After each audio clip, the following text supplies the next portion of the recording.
One thing I learn about daily is the more I know about real estate, the more I realize the less I know sometimes. And that's one of the great things about having a team around me is I can always dip into a pool of resources that helps me along and answers questions. We've got many, many people to help us, but I'll give you an example. A couple of weeks ago, was out for dinner with some Syrian friends, and they've just moved here, so I'm really trying to help them get to know, Toronto and know the city. And they got a rent increase of $2,000 a month, just overnight.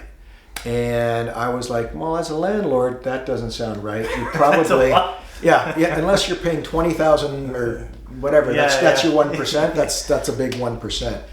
Anyway, I basically gave them some instructions that said, that's probably not correct, and we might want to look into that legally and what have you. The next day, as I looked into it more clearly, I actually called my lawyer, Harry Hong, who's terrific, and we dug a little deeper, and we realized that the building that they were in, because of construction delays and what have you, wasn't registered until 2020, and hence had the exemption from rent controls. Right. And it wasn't really meant, that exemption wasn't really meant for condos or people renting condos. It was for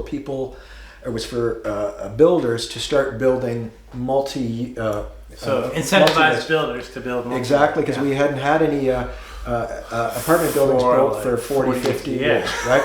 So these people kind of got caught in the middle. But my point was, I'd actually given them some bad advice, or at least some incorrect information for about 12 hours. Yeah. So I called them back the next day, and quite frankly was a bit sheepish about it because I should know the stuff. I am a landlord.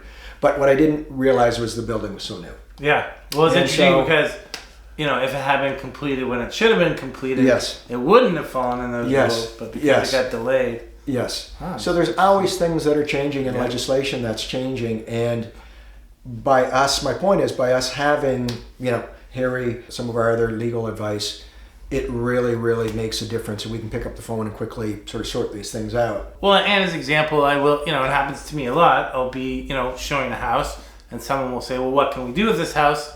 Yes. We do know the zoning very well. We know the building code.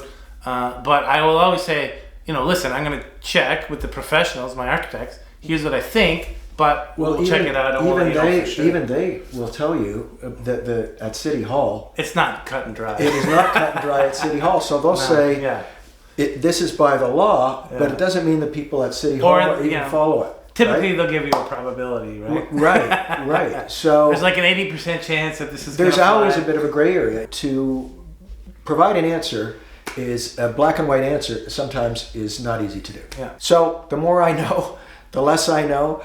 But however, we will give you a straight answer, and we'll expose you to some really good professionals to help you along the way, as opposed to just saying, as we have run into, sure, you can put in a laneway in here. I can do it. And then people buy the property, and we've had from other experience with other realtors where somebody buys a property. People call us after they bought a property and said, I thought I was buying a triplex, and it isn't a triplex. Yes. So this is the type of thing that we need to be aware of.